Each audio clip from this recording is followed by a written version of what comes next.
Hey guys, galaxystudios here. Yeah, I tried Radical Red.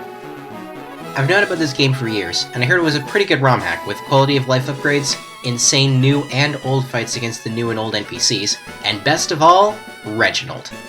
You can get Reginald in this game, and that alone made it worth playing for me.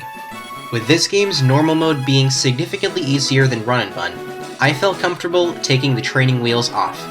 I set out to complete a hardcore Nuzlocke of Radical Red normal mode. Watch literally any video on the challenge for the rules. Let's go! Disclaimer, I didn't take this video nearly as seriously as my last one, but that's because my last video took 3 months to edit. I'm not doing something on that level for quite a while. With that said, let's look at Attempt 1. Attempt 1 died to the Silph Co tag battle, which I will get to later when Jellison didn't pop off as hard as I expected him to. Attempt 1 isn't what this video is about. Let's talk about Attempt 2. Radical Red gives the player access to every starter across every generation, and I decided to pick Tepig for this attempt. Not only was Tepig my first Pokemon, Emboar hits like a truck. I get some pretty good early encounters in Tentacool, Marill, Gunnar, the newly Fire Fairy Galarian and Ponyta, Psyduck, Pancham, and Venonat. I also got Sinistea. A newly added fight against Johto Gym Leader Falkner guards the way to Brock, including a threatening Hustle Rufflet with Aerial Ace and Rock Smash, but I just burn it with Ponyta and move on. Brock sports Team 4, including an incredibly physically bulky Onix and a buffed Archon threatening pretty significant damage. However, it turns out that I significantly underestimated my teacup. After chipping everything, I find an opportunity to switch in my Sinistea on Onix. Onix being Onix, the Rock Tomb doesn't do much at all, and Weak Armor activates, leaving me at a net +1 speed. From there, Sinistea just outspeeds and kills everything, even getting 2 completely unnecessary Omni Boosts from Ominous Wind. 1 badge down. On my way to Cerulean City, I pick up Gyarados and the newly poisoned Dark Arbok, also getting a Shieldon that will evolve into Dauntless Shield Bastiodon as my Mount Moon encounter. The new Archer fight is swept by Huge Power Azumarill, and I make it to Cerulean before promptly crushing my rival for the 3rd time today. I add Shellder and Staryu to the team and face the next fights. The Grunt at the end of Nugget Bridge sports a terrifying Kamala, but I have a Ghost type this run. The Grunt guarding the Dig TM is an arguably more terrifying Skill-Link Octillery, but Azumarill answers it after some Intimidate pivoting.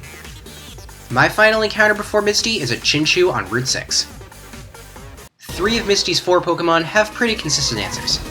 Frogadier doesn't hit hard enough to pose a problem to anything bulky enough, Gyarados beats Floatzel, and Azumarill beats Starmie. With Clodsire on the other hand, it can be tricky to find something that does enough damage to beat it. My answer on this attempt was the newly bugged Psychic Venomoth, a type change that I think is unambiguously stupid. It has Venom in its name. But anyway, Misty down.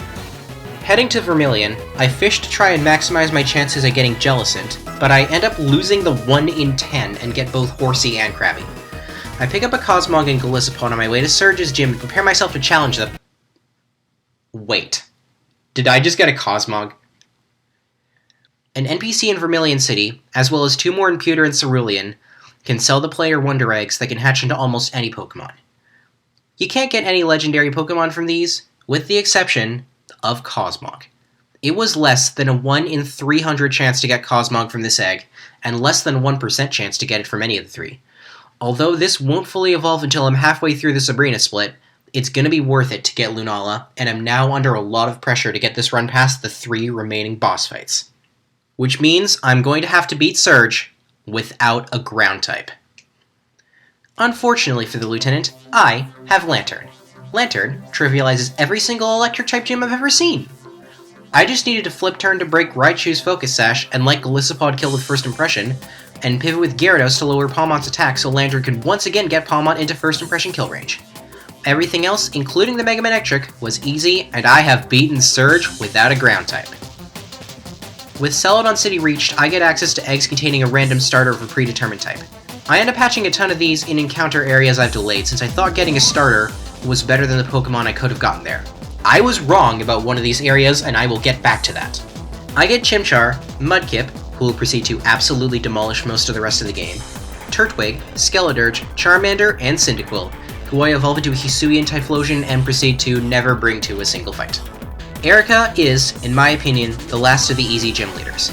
While she didn't U-turn into Hisuian Electrode in front of Golisopod like she did on my last fight with her, I still had Skeledirge for that Electrode, Charizard for Mega Venusaur, Golisopod for Rillaboom, Tentacruel for Meganium, and Blaziken for Meowscarada. Pretty simple fight. Before heading into the Rocket Hideout, I pick up Lucario on a whim from the game corner, and get gifted an egg that will hatch into one of 11 completely custom Sevian regional forms. In my case, I got the ghost-fighting Sevian Ursaring line. And now, I face the last fight barring me from Lunala, Rocket Boss Giovanni. Luckily, this first fight against him isn't too bad. Cobra Berry Skeletorge is able to take hits from and burn multiple of Giovanni's Pokemon by switching into his Mega Kangaskhan, and Starmie pulls its weight and more by taking out both Nidoking and Blazebreed Tauros. I even managed to catch the Orthworm Shed tailing into Mega Kangaskhan and break the substitute with Aqua Tail.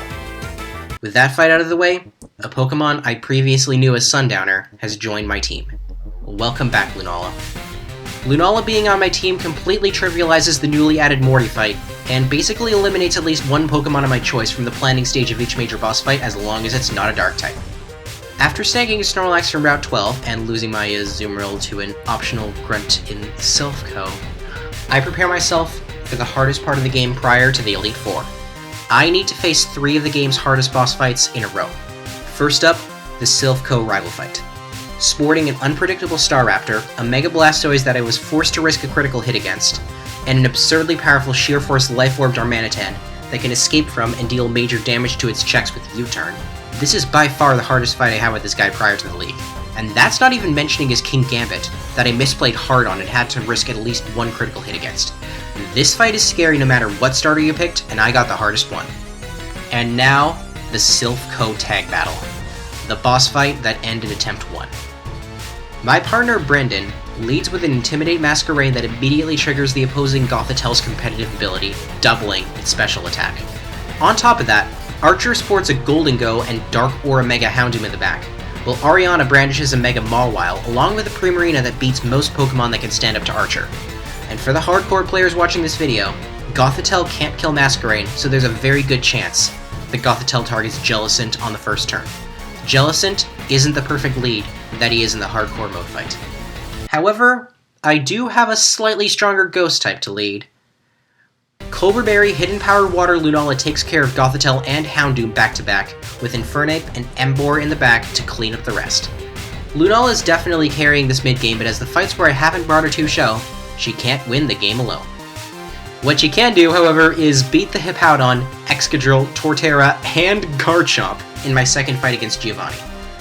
With Skeletorge making a return to handle Kangaskhan and a supporting cast to handle the Garganacl, Silph Co has been cleared and I can turn my attention towards Sabrina.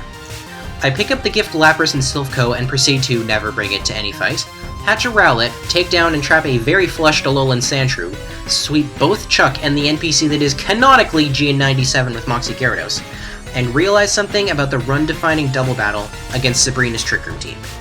I have a 2-slot sweep of her entire team. By leading with Rigid, Danger Bitey, Jungle Noodle, and Pangoro, I'm able to immediately kill the lead Hatterene before Trick Room can be set up, while power-up punching the Indeedee to raise Pangoro's attack. Thanks to the attack boost, Iron Fist Drain Punch is able to get a clean KO on the incoming Porygon 2 while Arbok sets up with Coil. From there, literally everything dies. That's a riskless sweep of Sabrina's team with 2 Pokemon. On to Fuchsia. Of the 2 possible routes to Fuchsia, I choose the Sand and Rain route through Cycling Road, as I have access to a Mega Swampert that terrorizes these trainers once rain has been set up. I make it to Fuchsia, pick up a Scyther, and get another Sevian egg, this time one that hatches into the Rock Ghost type Sevian Noibat. Most importantly though, I return to Route 25 and fish with a Super Rod, hooking a Poliwag that I evolve into Drizzle Politoed.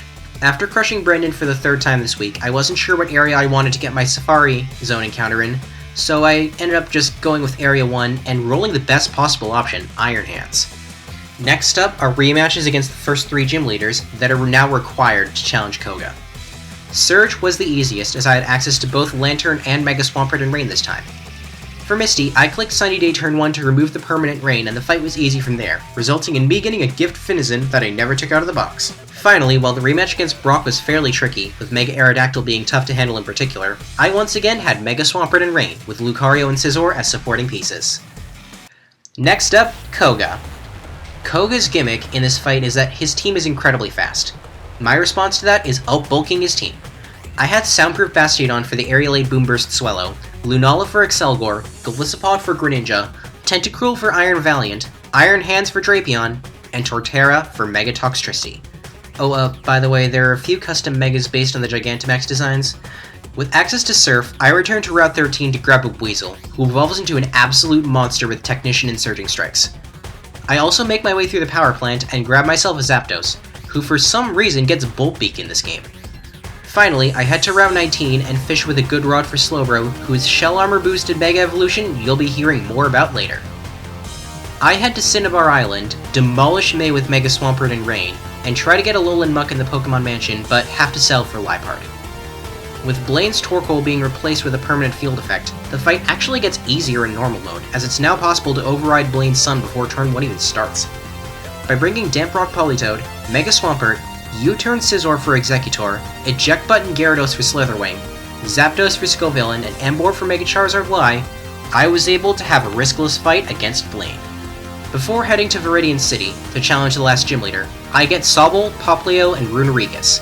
I also try and get Alolan Ninetales in the Seafoam Islands, but end up having to settle for Frostmoth. I also crush the fights against Jasmine and Price with Mega Lucario. However, before fighting for my 8th badge, I get interrupted by Team Rocket trying, and succeeding, to capture Mewtwo. This results in a tag battle where I have to team up with Lance to take down Giovanni's terrifying team, including a Mewtwo that Mega evolves when it dies. Fortunately, Mewtwo can't really touch Lunala, and both health bars are depleted quickly. Unfortunately, the time I took taking Mewtwo down was time where Giovanni was targeting Lance's team, and before long I'm by myself in a 2v1. Lunala puts in work, taking the Excadrill down and dealing serious damage to Celesteela, but before long I'm in front of a boosted Celesteela and an Assault Vest Tyranitar who's going for Crunch, and I make a decision. I can't switch anything into this combination of attacks without losing either the fight or my chances of the Pokemon League. Meaning, I do have a guaranteed win. I do in fact have a guaranteed win, but it means I need to let Lunala go. Taxone, thank you so much for playing.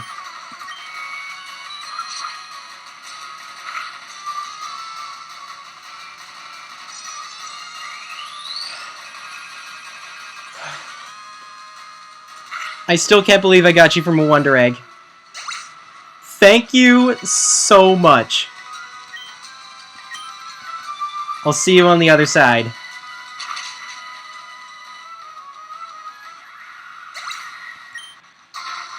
Mega Kingler cleans up Tyranitar, and the hardest fight of the game outside of the Pokemon League is done, but it's a bittersweet victory.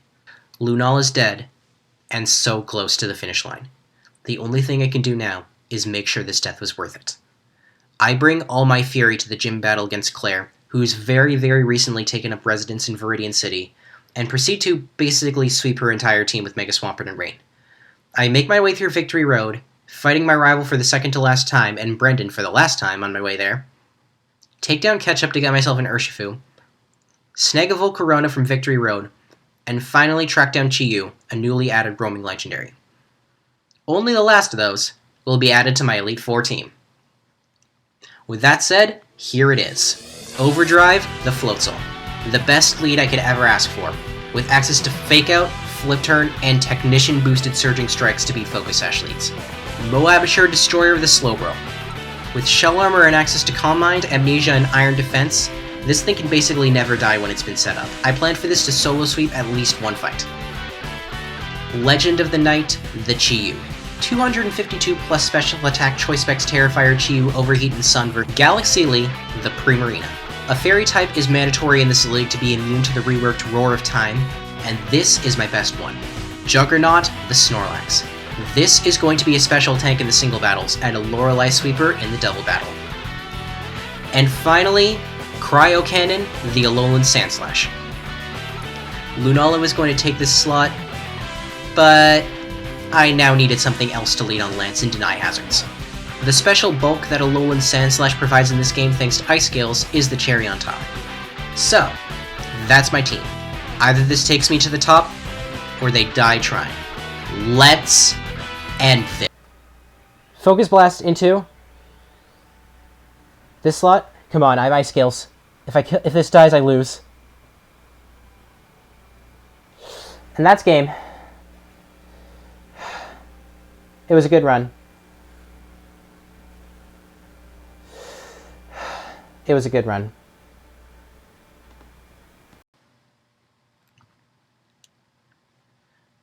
I wish I could tell you that the story ends happily, but this was the story of my failure. The reason I lost this Elite Four wasn't because I let Lunala die, or because I made the wrong choice on what to bring to the league. The reason I lost was because I hatched a water starter egg on Route 24. If I'd looked more carefully, I'd have seen that 2 possible encounters there would have saved my Lorelei chances. Instead, I was forced to go all in on a Trick Room sweep, and there was no way that would ever work. I lost the Lunala run to Lorelei. At that moment, something changed in me. I became filled with the desire to not only beat Radical Red, but humiliate it. This game had broken my heart enough. It was time I broke it back. I decided that I would burn this game to the ground, then share how I did it with all of you so you can do it yourself. So be prepared for high-quality brie cheese as I embark on Attempt 3. Radical Red is going down.